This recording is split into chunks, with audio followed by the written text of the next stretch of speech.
नमस्कार मेरे प्यारे दोस्तों, स्वागत है आप सभी का सीजीपीएससी मेंस के पीवाईक्यू एनालिसिस में। आज हम पेपर 7 पार्ट 2 का एनालिसिस करेंगे। मैं कई बार आपको बोला कि यार प्रीवियस ईयर क्वेश्चन बहुत जरूरी है। मतलब दो चीज है, पहली है सिलेबस और दूसरा है पीवाईक्यू। आप लोग खुद से नहीं कर पा रहे, मैं बोला चलो करा देते हैं। इसमें अप्रोच ये रहेगा कि पहली चीज आपको सवाल पता लग जाए पिछले कम से कम 4-5 साल का, तो आपको एक समझ में आए कि यार आप जैसा पढ़ रहे हैं वो सही पढ़ रहे हैं कि नहीं। अगर आपके अधिकांश सवाल बन रहे हैं तो आप सही दिशा में जा रहे हैं, नहीं बन रहे हैं तो इनके हिसाब से थोड़ा सा पढ़ना चालू कर दीजिए और कुछ नहीं। जैसे हम पार्ट 2 ये देख रहे हैं तो देखिए, पहला जो भाग 2 का सवाल है वो रणजी ट्रॉफी पर संक्षिप्त टिप्पणी लिखी है। अब मैं आपको एक अप्रोच भी बता देता हूँ कि अगर कोई भी सवाल आता है आपके पास, तो अगर 2 नंबर का सवाल है और 4 नंबर का सवाल है,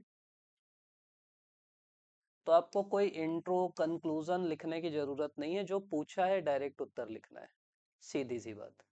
मान लो आपसे पूछा कि रणजी ट्रॉफी पर टिप्पणी लिखिए, तो आपको सीधा बताना है कि भाई रणजी ट्रॉफी क्या है। मतलब वो क्रिकेट से संबंधित है, कितने साल में होती है, कौन जीता, ऐसा करके पहली चीज वो करना है। दूसरा, ज्यादा से ज्यादा डायमेंशन कवर करना है। डायमेंशन मतलब होता है कि आपको ज्यादा से ज्यादा जानकारियां देना है उसके बारे में। अगर आपसे बोला कि अकबर पर टिप्पणी कीजिए, तो आप एक तो कर सकते हो कि अकबर एक महान राजा था, उसने गुजरात जीता, उसने सिंध जीता, उसने पंजाब जीता, आप वही वही बता सकते हो। एक आप बता सकते हो कि अकबर एक महान राजा था, और पहला राजनीतिक जो जीत है उसकी वो आप बता सकते हो कि यहाँ यहाँ जीता। दूसरा धार्मिक आप बता सकते हो कि भाई सुलह कुल की नीति चालू किया, इबादत खाना बनाया। तीसरा आप सामाजिक बता सकते हो कि जो जजिया समाप्त किया, विधवा पुनर्विवाह, बाकी चीजें जो आप सामाजिक काम किया वो बता सकते हो। आर्थिक बता सकते हो कि जो आर्थिक लगान वसूलने की नई पद्धति लाया, बाकी चीजें किया। तो ऐसे करके ना आप अलग अलग डायमेंशन में लिखोगे तो ज्यादा नंबर मिलेगा, मैं ये समझा रहा हूँ। कोई भी चीज आप वो एक तरफ भी आप राजनीतिक ये जीता ये जीता ये जीता भी लिखोगे तो गलत नहीं है, लेकिन ऐसा लिखने से ज्यादा नंबर मिलता है। 4 नंबर में भी ज्यादा से ज्यादा डायमेंशन, कोई ऐसी चीज है तो क्या है। मान लो रणजी ट्रॉफी है, किससे संबंधित है, आप खुद से सवाल पूछो। क्या है, आप बता दिए। कब शुरू हुई, क्यों शुरू हुई, कब होती है। ऐसे करके जो ज्यादा से ज्यादा डायमेंशन है वो आपको लिखना है।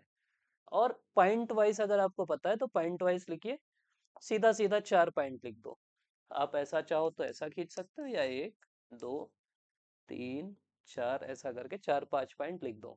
उससे एक साइकोलॉजिकल बढ़त मिल जाती है आपको चेकर के सामने कि आप ज्यादा पॉइंट लिख रहे हैं। क्योंकि मैं आपको पहले बता दिया कि अब जो है, एक चेकर एक ही सवाल चेक करेगा।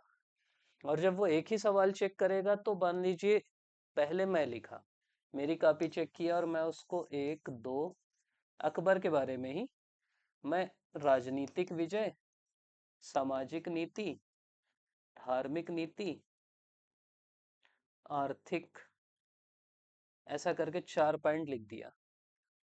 अब दूसरा जो है वो केवल गुजरात विजय, सिंध विजय ये लिख रहा है। अब मेरे को वो दो में 1.5 नंबर दे दिए। अब दूसरा तो केवल राजनीति की लिख रहा है, तो उसको आपको लग रहा है 1.5 मिलेगा। वो गलत नहीं लिख रहा है, लेकिन क्योंकि इस उत्तर से उसका उत्तर बहुत आधा है, तो अगर मेरे को 1.5 दिए तो उसको आधा मिलेगा, जबकि उसकी कोई गलती नहीं। तो यहाँ पे दिक्कत वही है कि उनके पास दूसरी चीज एक मॉडल आंसर रहता है। उनको बोला जाता है कि आप एक सवाल चेक कर रहे हो, उसका मॉडल आंसर बना लो। वो मॉडल आंसर बनता है और उसी के हिसाब से उनको चेक करना रहता है।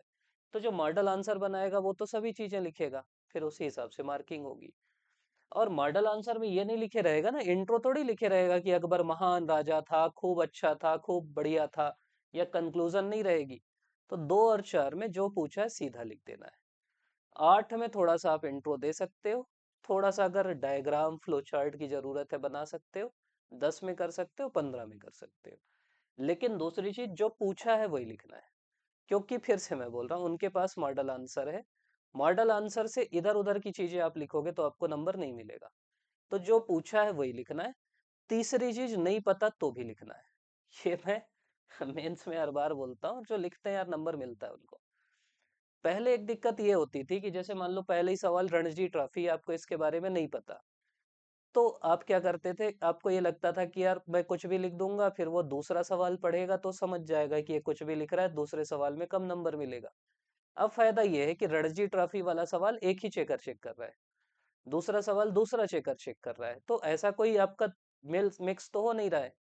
आपको कुछ नहीं पता, आपको ये पता है ना कि रणजी ट्रॉफी, ट्रॉफी मतलब कोई खेल से संबंधित है, और खेल वाला सिलेबस ही है, खेल से संबंधित एक प्रतियोगिता है, ऐसा कुछ भी लिख के आ जाओ, हो सकता है आधा नंबर सवा नंबर कुछ तो मिल जाए। तो वो ध्यान आपको रखना है, मतलब छोड़ना नहीं है सवाल।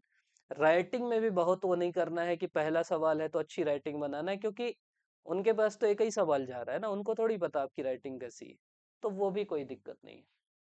चलिए सवाल करते हैं, सवाल बस मैं दिखा देता हूँ आपको, फिर बोलेंगे तो मॉडल आंसर कर लेंगे। तो देखो, रणजी ट्रॉफी पर संक्षिप्त टिप्पणी लिखना है, तो रणजी पे ही लिखना है। अगला है, बैडमिंटन खेल का इतिहास भारत से कैसे जुड़ा है।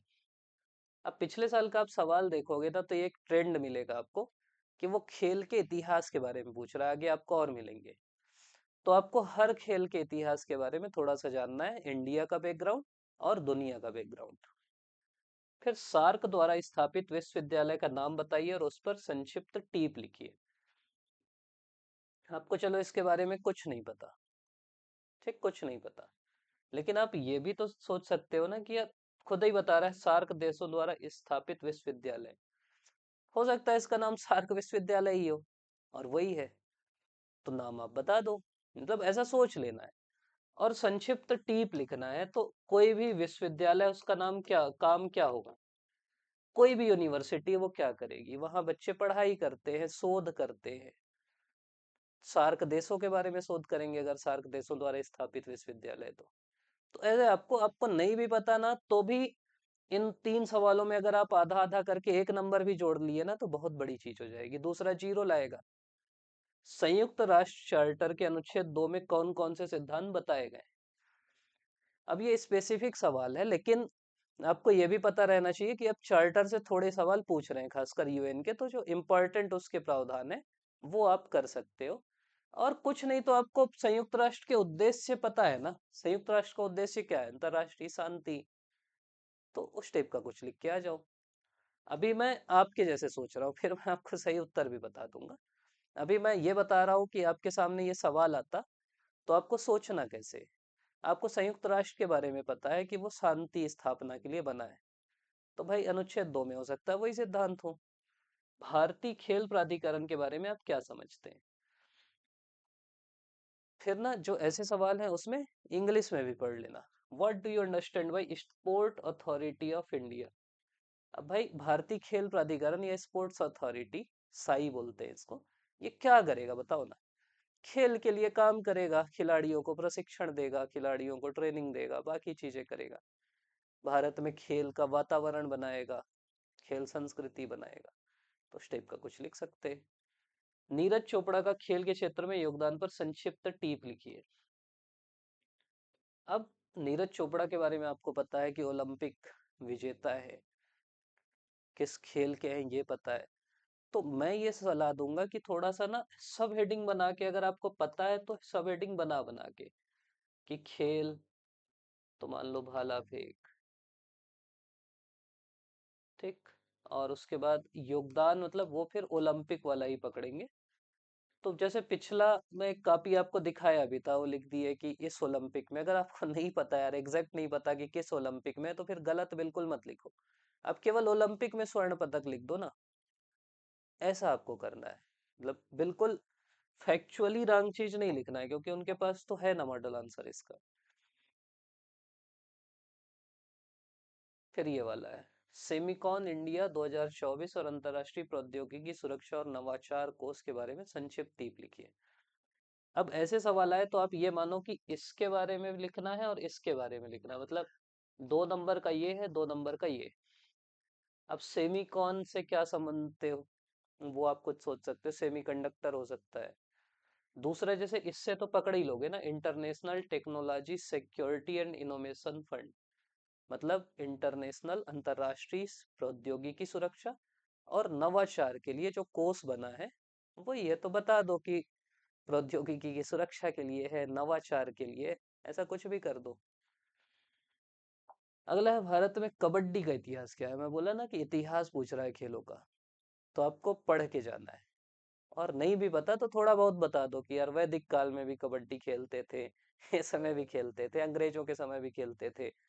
फिर इतिहास मतलब होता है कि आप कहीं से भी शुरू कर सकते हो भाई, पुराने समय से शुरू करते सकते हो। आपको अभी का पता है, अभी का बता दो कि 50 के दशक में कबड्डी, 60 के दशक में, 70 के दशक में, 80 के दशक में, ऐसा कुछ भी बता सकते हो, कोई दिक्कत नहीं है। छोड़ना नहीं, मैं ये समझा रहा हूँ। भारत की एक टेस्ट नीति दक्षिण पूर्वी एशियाई देशों के साथ अपने रणनीतिक और आर्थिक संबंधों को मजबूत करने में कितनी प्रभावी रही। यहीं पे आप लोग गलती करते हो, ये पहला सवाल है। ठीक, आप इसी में पूरा फोकस हो जाते हो। ये 4 नंबर का है तो ये 2 का है और ये 2 का है।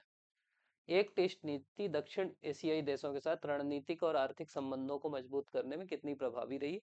तो पहले आपको दिखाना है कि एक टेस्ट नीति कितनी प्रभावी रही, ऐसी हेडिंग डालो और पॉइंट लिख दो। ठीक, तो उसको पता लग जाए चेकर को कि ये पहले पॉइंट का उत्तर है। दूसरा है भारत और आसियान देशों के बीच सहयोग के कौन कौन से संभावित क्षेत्र हैं। तो दूसरी हेडिंग आप डालो आधा लिख के कि सहयोग के संभावित क्षेत्र। पहला क्षेत्र, दूसरा क्षेत्र, तीसरा क्षेत्र, चौथा क्षेत्र। इसमें हम लोग चर्चा किए भी थे कि भाई सहयोग किस में करोगे। एक अपन आर्थिक करते, आर्थिक मतलब हमारे सामान वहां जाएंगे, उनके हमारे यहाँ आएंगे। सैन्य होता है, सैन्य अभ्यास होता है, बाकी चीजें होती हैं। राजनीतिक होता है। तो इस टाइप के सांस्कृतिक सहयोग होता है। तो वो सब चीजें अपने को बताना है।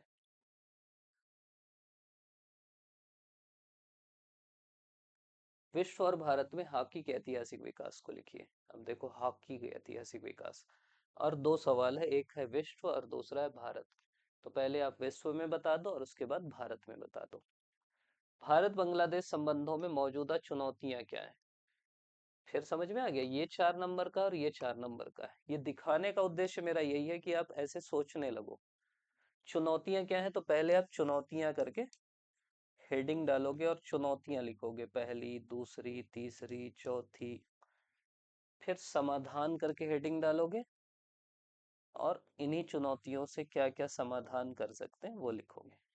तो ऐसे आपको सवाल का उत्तर लिखना है। फिर क्रिकेट खेल के नियमों के अनुसार बल्लेबाज को कितने प्रकार से आउट किया जा सकता है, सूची बनाइए और विस्तार से वर्णन कीजिए। जो क्रिकेट देखते हैं, खेलते हैं, उनको पता है कैसे कैसे आउट होता है, बोल्ड होता है, रन आउट होता है, कैच आउट होता है, हिट विकेट होता है, सब आपको लिखना है। और लिखा है सूची बनाना है और विस्तार से वर्णन करना है। तो वैसे ही करना है आपको, ऐसा पैराग्राफ में मत लिखना, सूची बना के करना है। सार्क की उसकी अप्रभावशीलता के कारण आलोचना हो रही, इस आलोचना की प्रासंगिकता पर चर्चा कीजिए। तो पहले हमको सार्क की अप्रभावशीलता क्यों है वो बताना है। फिर बिम्स्टेक सार्क की भूमिका को पीछे छोड़ते हुए अधिक प्रभावी संगठन के रूप में उभर सकता है। तो दूसरे में हमको ये बताना कि बिम्स्टेक कैसे अधिक प्रभावी संगठन के रूप में उभर सकता है। तो 2 पार्ट में सवाल है। थोड़ा सा एक लाइन में ये बता देना कि बिम्स्टेक है क्या, अगर आपको पता है, और सार्क क्या है।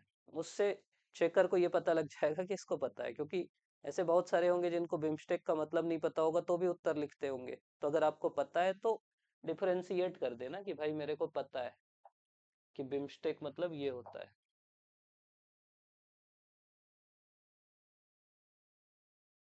तो ये 2024 का सवाल था।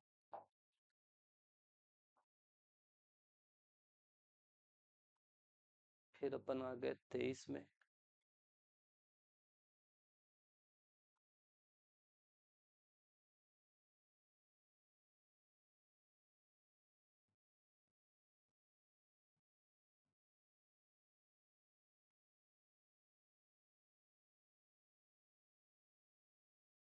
ये भाई सबसे नीचे रहता है ये तो।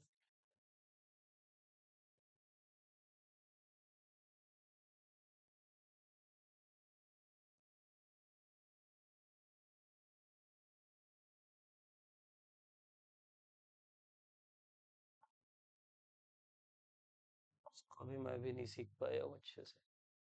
आ जाओ भैया।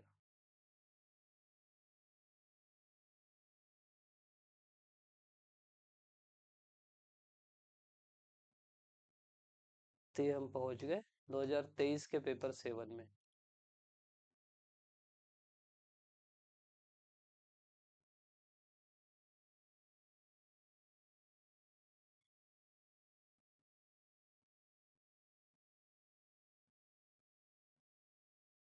इसमें 2 नंबर वाला सवाल है, खेलो इंडिया यूथ गेम्स के छठे संस्करण पर प्रकाश डालिए। तो आपको सीधा सीधा बताना है कि यार खेलो इंडिया यूथ गेम्स का छठा संस्करण इस समय हुआ था, ये टीमें थी, ये फर्स्ट रैंक में है, ये ऐसा हुआ। तो जो भी रिसेंट प्रतियोगिता जैसे अभी ट्राइबल गेम्स हो रहे हैं तो उनके बारे में आपको पता रहना चाहिए। शतरंज की प्रमुख शब्दावली क्या है, तो सीधा सीधा लिखो जो जो आप सुने होगे ना शतरंज के बारे में, कि चेकमेट वाली शब्दावली होती, चेसलिंग होती, बाकी चीजें होती, वो आपको बताना है। अंतरराष्ट्रीय विकास संघ क्या है और इसके उद्देश्य क्या है, तो ये डबल सवाल है। तो आपको दोनों बताना है, कि पहले बताना है कि ये है क्या, विश्व बैंक की एक संस्था, और इसके उद्देश्य क्या है जो ऋण देता है वो। ओलंपिक के प्रमुख तत्वों को संक्षेप में बताइए। तो ओलंपिक के जो मेन एलिमेंट्स है ना, 1 2 3 4 करके आपको बताना है। आईएलओ के महत्व की व्याख्या कीजिए। अब आईएलओ संयुक्त राष्ट्र से जुड़ा हुआ है, नहीं भी पता तो आप नाम से नहीं पकड़ सकते कि अंतरराष्ट्रीय श्रम संगठन, मतलब श्रमिकों के कल्याण से जुड़ा हुआ है, तो ऐसे करके आप बता सकते हो। संयुक्त राष्ट्र पर्यावरण कार्यक्रम का महत्व क्या है। अब मैं यही बोल रहा हूँ, इस टाइप के सवाल आप हो सकता है ना पढ़े हो, लेकिन आप लिख सकते हो ना, आपको पता है पर्यावरण कार्यक्रम यूएनईपी क्या है। यही सब तो इन्हीं से फिर कोप चालू हुआ, उसको वो करते हैं, पर्यावरण संरक्षण के लिए काम करते हैं, दुनिया के देशों को एक साथ लेके आते हैं, अलग अलग सम्मेलन करवाते हैं। तो ये सब आप बता सकते हो, फंडिंग एकत्र करते हैं। सवाल देख लीजिए कैसे कैसे आए। फिर है अंडर 19 पुरुष एक दिवसीय क्रिकेट विश्व कप 2024 पर टिप्पणी कीजिए। तो इस बार करंट के जो स्पोर्ट्स घटनाएं हैं वो पूछी जा रही, मतलब स्पोर्ट्स में या तो इतिहास पूछ रहा है, या तो व्यक्तित्व पूछ रहा है, या जो कोई घटनाएं हुई हैं उस समय, कोई टूर्नामेंट हुआ है, ट्रॉफी हुई है, वो पूछ रहा है। विश्व व्यापार संगठन के कृषि समझौते के अंतर्गत कृषकों को प्रदान की जाने वाली सब्सिडी के बारे में बताइए। तो इसमें 3 प्रकार की आपको पता है सब्सिडी होती है, green box, blue box, amber box. तो उनको थोड़ा अच्छे से समझाना है, ये आपके सिलेबस में लिखा हुआ टॉपिक है, इसके बारे में आपको पता रहना चाहिए। राष्ट्रमंडल खेल दूसरे खेल उत्सवों से किस प्रकार भिन्न है। अब आपको अगर पता होगा, कॉमनवेल्थ गेम्स में वो देश खेलते हैं जो ब्रिटेन के कभी ना भी कभी गुलाम थे या कॉमनवेल्थ के सदस्य थे। तो बाकी से इसलिए खेल है, इन्हें मैत्री खेल भी क्यों कहा जाता है। तो मैत्री खेल तो आप पकड़ सकते हो, मैत्री खेल मतलब मित्रता के लिए खेला जाता है, दोस्ती हो आपस में। और इसके क्या सिद्धांत है, तो तीनों को आपको अलग अलग उत्तर देना है। मेजर ध्यानचंद की उपलब्धियों और खेल रत्न पुरस्कार के बारे में बताइए। तो पहला पार्ट है उपलब्धियां। तो यहाँ आपको उपलब्धियां बताना है कि मेजर ध्यानचंद की उपलब्धियां क्या क्या, हॉकी के जादूगर थे, ओलंपिक, ये वो। और दूसरे पार्ट में आपको उनका खेल रत्न जो पुरस्कार है उसके बारे में बताना है। G20 में भारत की प्राथमिकताओं पर चर्चा कीजिए। इसी समय G20 सम्मेलन हुआ था, तो भारत का क्या क्या लक्ष्य है G20 के माध्यम से, वो आपको बिंदु में लिखना है। और भारत की बहुत सारी प्राथमिकताएं हैं, जैसे कई चीजें हैं, ऊर्जा है कि अलग अलग सोर्स से ऊर्जा है, अब आतंकवाद विरोधी है, पर्यावरण संरक्षण के लिए हम काम करते हैं, आर्थिक समृद्धि के लिए काम करते हैं। तो जो भारत की बेसिक प्राथमिकता है वो सभी में भारत की वही रहती है। फिर है विश्व व्यापार संगठन के 13वें मंत्री स्तरीय सम्मेलन की बैठक में भारत के एजेंडे के विभिन्न पक्षों पर प्रकाश डालिए। अब अगर आपको ये बिल्कुल एग्जैक्ट नहीं पता ना, तो इसमें मत घुसिए, क्योंकि एग्जैक्ट है कि 13वां जो सम्मेलन हुआ उसमें क्या क्या एजेंडे थे। तो आप ऐसे सवाल में जा सकते हो कि यूरोपीय संघ और भारत एक दूसरे से के लिए किस 5 प्रकार से महत्वपूर्ण है। और अंतरराष्ट्रीय संबंध में ना कुछ रहते हैं हेडिंग जो सब में यूज होते हैं, वो हम लोग एक बार और चर्चा कर लेंगे। जैसे अब आर्थिक तो रहेंगे ही ना भाई, व्यापार तो करेंगे ही, फिर रक्षा वाला भी होगा ही, हम राफेल मंगा रहे हैं, बाकी चीजें कर रहे हैं। तो ऐसी कुछ चीजें हैं जो एक दूसरे के लिए बहुत जरूरी है, तो उनको हम लोग, पर्यटन के लिए भी जरूरी है, ऐसी अलग अलग चीजें।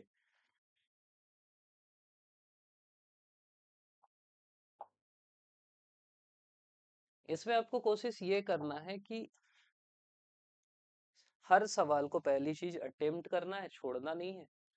और दूसरी चीज की, मतलब जो कुछ रेडीमेड पॉइंट है ना उनका यूज करना है। मतलब संबंध क्या होंगे देशों के बीच, बांग्लादेश के साथ भी वही होंगे, अमेरिका के साथ भी वही होंगे, पाकिस्तान के साथ भी वही होंगे। सुधार के लिए क्या होगा, वही चीजें होंगी।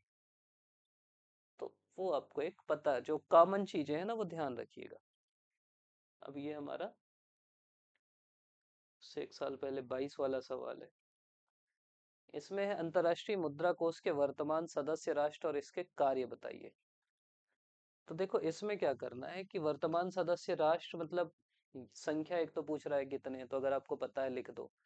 और फिर ना आपको पता है कि यार ऐसे सवाल में खेल भी सकते हो कि अमेरिका, रूस, चीन, फ्रांस, आपको पता है ये सब तो रहेंगे, ब्रिटेन, भारत, ऐसे करके 10-12 देश लिख दो जो कॉमन है, और आदि लिख दो। फिर कार्य क्या है आईएमएफ के, वो आप पढ़ते ही हो, सिलेबस में लिखा है आईएमएफ। फिर 2022-23 में विश्व बैंक ने भारत के विकास दर में क्या परिवर्तन किया, ये बेसिक सवाल है, लेकिन नहीं पता तो भी कुछ भी लिख दो, कोई दिक्कत नहीं होती ना, लगभग 5% लिख दो क्या दिक्कत है। कुछ नहीं पता तो ये लिख दो कि जो पहले था उससे बढ़ा दिए, हो सकता है आधा नंबर दे दें। ब्रिक्स क्या है, इसके सदस्य राष्ट्रों के नाम, स्थापना वर्ष और मुख्य उद्देश्य बताइए। तो एग्जैक्ट ऐसे ही लिखना है, ब्रिक्स क्या है पहले बताना है, जिन 5 देशों का समूह है, BRICS, ब्राजील, रूस, इंडिया, चाइना, साउथ अफ्रीका। स्थापना वर्ष बताइए और उद्देश्य बताइए। युद्ध के बाध्यकारी साधन कौन कौन से हैं? What are the binding tools of war. अब जैसे ये नहीं पता आपको, तो अभी जब पढ़ते हैं ना, जैसे अब मेरे को भी नहीं पता ये, कि एक खतरनाक सवाल है, तो मैं भी गूगल में लिखूंगा कि बाइंडिंग टूल्स ऑफ वॉर।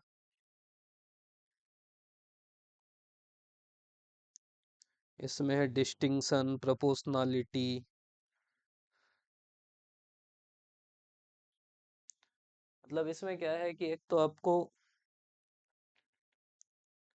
भेद करना है कि कौन सैनिक है और कौन सैनिक नहीं है, जो सैनिक नहीं है उनको नहीं मारना है, नागरिकों को ज्यादा नुकसान नहीं पहुंचाना है, अनावश्यक पीड़ा नहीं देना है, मानवता करना है, जवाबदेही करनी है, यही सब उसके बाध्यकारी साधन है। फिर है रग्बी फुटबॉल की विशेषताएं बताइए, जो रग्बी होता है उसकी विशेषताएं। कुश्ती खेल का प्रारंभ और मुख्य प्रतियोगिताएं बताइए। खेल जो कुछ है ना, कुछ कुछ उनको भले आप चैट जीपीटी से देखते रहो, लेकिन ये देखते रहो, ये एक ट्रेंड है कि पूछ रहा है उनसे। फिर है डेकाथलॉन और हेप्टाथलॉन में अंतर बताते हुए इनकी विवेचना कीजिए। डेका मतलब होता है 10, हेप्टाथलॉन,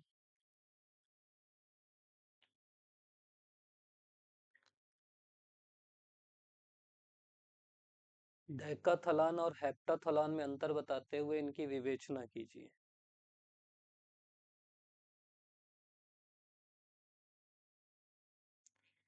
एथलेटिक्स की है। इसमें होता है 7, हेप्टा मतलब,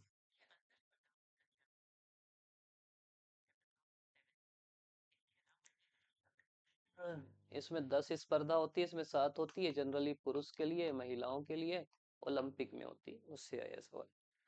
फिर एचसीओ में भारत के लिए कौन कौन सी चुनौतियां हैं, इसी को मैं बोल रहा था कि ये ना बेसिक चुनौतियां, संभावनाएं, सहयोग, ये कॉमन होता है। तो वही सब चुनौतियां सब में रहती हैं कि आर्थिक चुनौती होगी, आपका पाकिस्तान को काउंटर करने की चुनौती होगी, अमेरिका से संबंध बनाने की चुनौती होगी, क्योंकि अमेरिका गुस्साएगा ना अपन चीन से दोस्ती करेंगे। तो यही सब चुनौतियां हैं। ओलंपिक गान पर देखो, ओलंपिक था तो ओलंपिक से 2 सवाल पूछ लिए। तो ट्रेंड स्पोर्ट्स में क्या है कि वो ओलंपिक पकड़ लिया है, खेलों का इतिहास पकड़ लिया है, कुछ खिलाड़ी पकड़ लिया है, वहीं से सवाल पूछ रहा है। आगामी खेल प्रतियोगिताओं में 23 से 28 तक खेल आयोजन वर्ष और आयोजक देशों का विवरण। तो आपको एग्जैक्ट सीधा सीधा लिख देना है चार्ट बना के। संयुक्त राष्ट्र ई गवर्नेंस इंडेक्स में भारत की भूमिका पर प्रकाश डालिए। अब ई गवर्नेंस क्या है पहले ये बता दो कि कैसा इलेक्ट्रॉनिक गवर्नेंस है देशों में, और भारत की भूमिका में बताएंगे कि भारत अभी बहुत आगे नहीं है, धीरे धीरे आगे बढ़ने की कोशिश कर रहा है। अंतर्राष्ट्रीय मुद्रा कोष और विश्व बैंक की तुलनात्मक विवेचना कीजिए, मतलब आईएमएफ और डब्ल्यूबी में कंपेयर करना, पहले दोनों के बारे में बताना है। और जैसे आईएमएफ का मेन काम है स्टेबिलिटी दुनिया में, कि भाई क्या बोलते हैं, दर स्थिर रहे, जो एक्सचेंज रेट है वो सही रहे। और विश्व बैंक में 5 संस्थाएं हैं, उनका अपना काम है, लोन देती है। सुरक्षा परिषद के अस्थायी सदस्य के रूप में भारत की प्राथमिकताओं का उल्लेख कीजिए। तो पहला तो भारत यही चाहता है कि सुरक्षा परिषद में सुधार हो, वीटो पावर, बाकी चीजें हो। उसके बाद फिर जो प्राथमिकताएं रहती हैं, शिक्षा के लिए काम, स्वास्थ्य के लिए काम, दुनिया में आतंकवाद खत्म हो, पर्यावरण अच्छा हो, यही सब तो दुनिया में चल रहा है, वही लिखना है।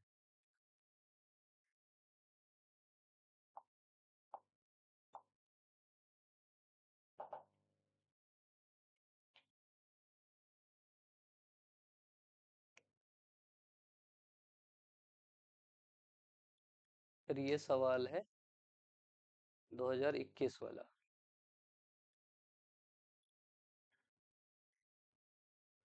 अर्जुन अवार्ड पे आपको बताना है, टिप्पणी लिखना है। फिर यूनेस्को के कार्यों का वर्णन करना है। अच्छा, 2 नंबर वाले ऊपर है।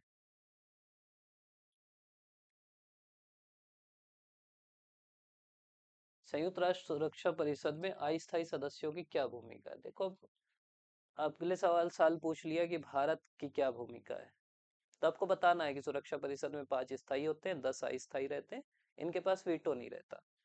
अंतर्राष्ट्रीय न्यायालय के संदर्भ में विवादास्पद अधिकारिता से क्या आशय है।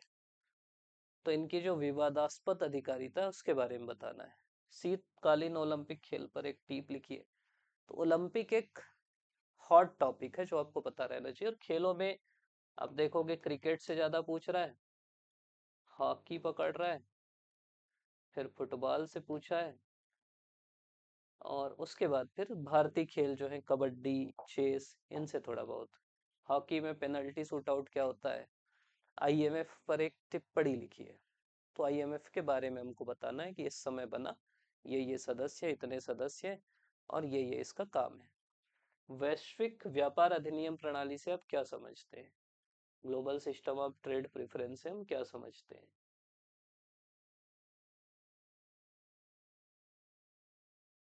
फिर अर्जुन पुरस्कार पर संक्षिप्त टिप्पणी लिखना है। फिर यूनेस्को के कार्यों का वर्णन करना है। तो यूनेस्को का पहले फुल फॉर्म ही लिख लोगे आप तो कार्य बता दोगे। Educational, social and cultural organization. UNESCO आपको पता होगा कि बहुत सारे स्थलों को संरक्षित भी करता है भारत के, तो वो सब अपन बता सकते हैं। विश्व स्वास्थ्य संगठन द्वारा 22 के विश्व स्वास्थ्य दिवस पर दिए गए थीम पर एक टिप्पणी लिखिए। नहीं भी पता ना तो जो जो विश्व स्वास्थ्य संगठन का काम है वो सब लिख दो। थीम तो एग्जैक्ट चीज है, लेकिन बाकी सब तो अपन लिख ही सकते हैं, छोड़ना नहीं है अपने को।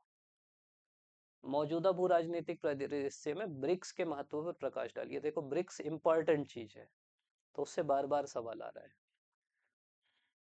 भारतीय क्रिकेट में मिताली राज की उपलब्धियों और योगदान का वर्णन कीजिए। तो महिला क्रिकेट में इनका पर्याप्त योगदान है, तो उनके बारे में पूछा है। पहले खिलाड़ियों के बारे में पूछ रहा था, थोड़ा सा वो ट्रेंड बदला है, लेकिन अपने को देखना है। डब्ल्यू फिर पूछ लिया।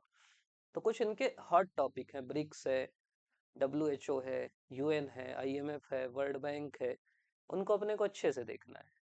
फिर अभी बिम्स्टेक हो गया, सार्क हो गया, अब क्वाड पूछेगा।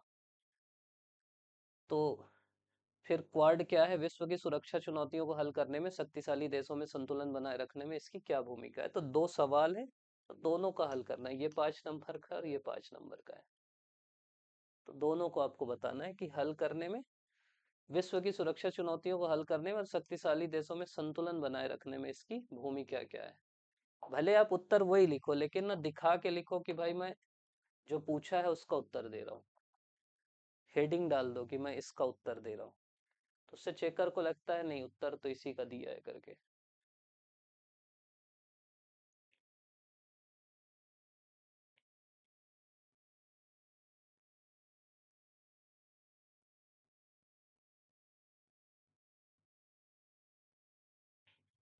फिर संयुक्त राष्ट्र के 6 प्रमुख अंगों के नाम लिखना है, तो सीधा सीधा सवाल है, जो जो अंग है लिखना है। संयुक्त राष्ट्र के आर्थिक और सामाजिक परिषद के संगठन को समझाइए। फिर क्रिकेट में फॉलो ऑन होता है, जो देखते हैं उनको पता है। फिर विश्व स्वास्थ्य संगठन पर टिप्पणी लिखिए, देखिए WHO। फिर तेंदुलकर, ब्रेक्सिट करेंट हो गया।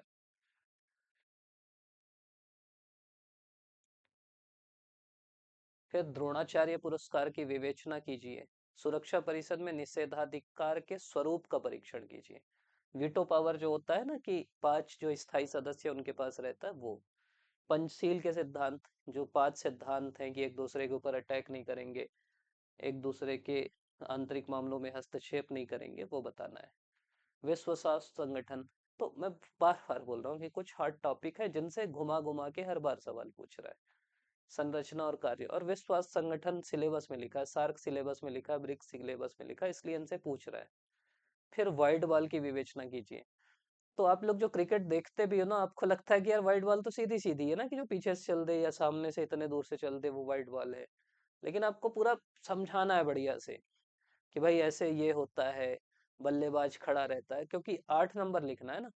चित्र बना दो बढ़िया, कि ऐसे यहाँ से ऊपर चल दी, अगर बल्लेबाज आगे चल दिया तो वाइड बॉल आगे खिसक जाएगी, अगर स्विच हिट करने लगे तो इधर वाइड हो जाएगी। ऐसा करके समझाना है बढ़िया से। कोरिया युद्ध में संयुक्त राष्ट्र की भूमिका का परीक्षण कीजिए। उत्तर दक्षिण कोरिया के बीच में युद्ध हुआ था, और उसके बाद फिर मध्यस्थ बन के दोनों की सीमा बना दी। मानवाधिकारों की सार्वभौम घोषणा और साम्यवादी निरंकुश शासन में मानवाधिकार आयोग की भूमिका की समीक्षा कीजिए। तो ये universal declaration on human right, तो ये आया था, इसी से फिर 10 दिसंबर को मानवाधिकार दिवस मनाते हैं। मानवाधिकार आयोग बना। और फिर मानवाधिकार आयोग की भूमिका क्या होती है, जैसे छत भारत में है कि जाके देखता है कि मानवाधिकार का हनन हो रहा है कि नहीं, अपनी रिपोर्ट देता है, रिसर्च करता है, यही सब काम करेगा, और क्या करेगा।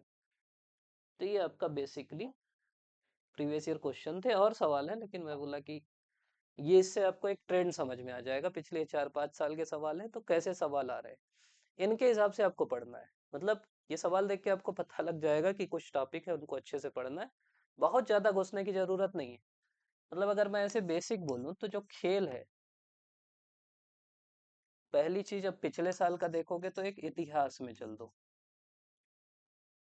किसी भी खेल का इतिहास, चैट जीपीटी गूगल किसी में भी लिख दो, थोड़ा सा 4-5 लाइन मिल जाएगा, वही लिख लो। दूसरा, जो खेल प्रतियोगिताएं हैं, खासकर करंट की, वो देख लो कि कौन कौन सी हुई, जैसे ओलंपिक में क्या प्रदर्शन रहा, बाकी चीजें क्या रही, वो देख लो थोड़ा सा। फिर कुछ शब्दावली है, वो देख लो। फिर खेल कुछ पॉपुलर हैं, जैसे क्रिकेट है, हॉकी है, और क्या पूछ रहा है, फुटबॉल है, कबड्डी है, बैडमिंटन है, कुश्ती से भी पूछा है एक बार। तो ये खेल और जो आपको लगते, और फिर खिलाड़ी जो मेन खिलाड़ी है उनके बारे में। बहुत नहीं घुसना है, खेल में इतना ही रखो। फिर अंतर्राष्ट्रीय संगठन में UN देख लो, और इसके और जो सहयोगी संगठन है वो देख ले। WTO से सवाल ठीक ठाक आ रहे हैं। फिर सार्क है, फिर ब्रिक्स है, उसके बाद फिर आपका, फिर संगठन जो आ जाते हैं अलग अलग टाइप के, उसमें IMF है, फिर वर्ल्ड बैंक है, फिर ये जो बैंक है खासकर एशियन डेवलपमेंट बैंक टाइप के, वो हो गए। तो ये संगठन थोड़े से आपको देखना है। फिर कोई जो देश है, या उनके साथ सहयोग का क्या क्या क्षेत्र है, संघर्ष कहाँ कहाँ हो सकता है, और आगे की राह क्या हो सकती है। इसी ट्रेंड में तो सवाल है, सहयोग क्या क्या होगा। फिर एक हम लोग वीडियो और बना लेंगे कि कैसे कॉमन चीजें कहाँ कहाँ यूज कर सकते हैं, कि भाई सहयोग आर्थिक ही होगा, रक्षा ही होगा, कनेक्टिविटी बगल वाला है तो होगा, संघर्ष कहाँ कहाँ होगा, या विवाद क्या क्या हो सकता है, आगे की राह में क्या क्या कर सकते हैं, दुनिया में भारत के मुद्दे क्या है। तो दुनिया में भारत एक तो चाहता है कि आर्थिक सहयोग हो, दूसरा भारत चाहता है शांति हो, शांति और स्थिरता हो। तीसरा भारत चाहता है आतंकवाद खत्म हो। चौथा भारत चाहता है पर्यावरण संरक्षण हो, सांस्कृतिक जुड़ाव हो। तो ये सब भारत के मुद्दे हैं किसी भी संगठन के साथ। तो ऐसे करके आपको ना इसको बहुत कठिन बना के नहीं पढ़ना है, सरल बना के पढ़ना है कि भाई खत्म करना है। बहुत ज्यादा आप ट्रेडिशनल बुक बुक से पढ़ोगे ना तो ज्यादा फायदा नहीं होगा। बुक से पढ़े वो ठीक है, थोड़ा दिमाग लगा के प्रीवियस ईयर क्वेश्चन देख के आपको अपने दिमाग से पढ़ना है तो ज्यादा फायदा होगा। और जितना पढ़ना है उतना ही पढ़ लो, इतना जितना है उससे ज्यादा मत पढ़ो। बनना होगा बनेगा, नहीं बनना होगा वहीं बनाएंगे। क्योंकि अब ऐसे सवाल आ रहे हैं जो हर साल नए आएंगे। फिर जो भी कोचिंग वाली किताब है वो उसको लिख देगी, तो अगले साल फिर नया आ जाएगा, फिर वो लिख देंगे। तो जो आने वाला है वो नहीं लिख पा रहे ना वो, तो ये दिक्कत है। और उसको आप प्रेडिक्ट भी नहीं कर सकते। अब कोरियन युद्ध है, वो जब आया उसी के बाद कोई लिख सकता है। वो हम लोग प्योर जब आईआर पढ़ते हैं ना तो पढ़ते हैं, आप वो पढ़ भी नहीं सकते। हर एक युद्ध थोड़ी पढ़ लोगे। क्यूबन क्राइसिस आ गया, वो पढ़ लोगे क्या? तो वही दिक्कत है, वो आप नहीं पढ़ सकते। तो जो पढ़ सकते हो उतना ही पढ़ो। संयुक्त राष्ट्र के जो संकट संस्थान है संयुक्त राष्ट्र से संबंधित वो पढ़ लो। और उसके बाद फिर बढ़िया से जो भी सवाल आया उसको देख देख के लिखना है। जो सिलेबस में दिया है उसकी वेबसाइट देख लेना, उससे रिलेटेड लोगो क्या है, उसका थीम क्या है, उससे सवाल आ रहे हैं। तो वो अपने को देखना है, पेपर पढ़ते रहना। जैसे अब ईरान संबंध, मध्य एशिया, पश्चिम एशिया, तो ये सब सवाल आ सकते हैं। Bharat Israel, Bharat Iran, Bharat America, क्योंकि ये चर्चा में है, तो वो सवाल आ सकते हैं। तो वो आपको ध्यान रखना है। और फिर भारत में जो संगठन है खेलों से जुड़े वो देख लेना है। जैसे साई पूछ लिया, अब कोई योजना है, मान लो टॉप्स करके है कि ओलंपिक में मेडल लेना है ज्यादा से ज्यादा, खेलो इंडिया है, या पुरस्कार हैं खेलों से जुड़े, खेलों से जुड़े व्यक्तित्व हैं, वो देखना है। तो उसी हिसाब से आपको पढ़ना है। इंटरनेट का ज्यादा यूज करना, मैं ये बोलूंगा। तो आप लोग अभी तक देख रहे हैं, इसके लिए आप सभी का बहुत बहुत धन्यवाद।